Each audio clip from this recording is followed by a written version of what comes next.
Кутер K плюс G 45 литра, производител Германия. Машината е изцяло заводски обновена от ММ Сервис ЕООД, Варна Аксаково, и в момента пускаме функциите на машината в работещо положение.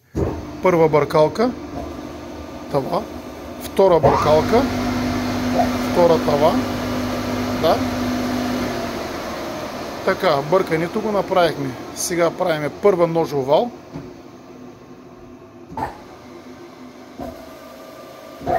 Втора и тава.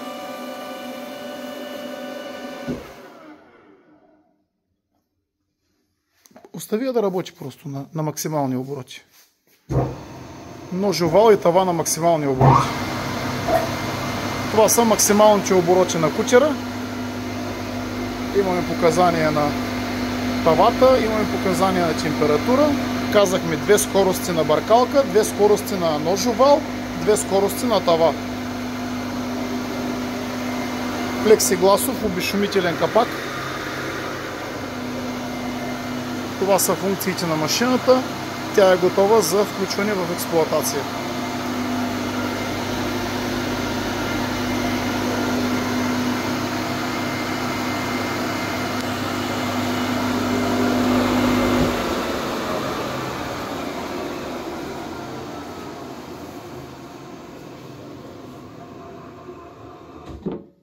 Спирачката работи, моментално спря.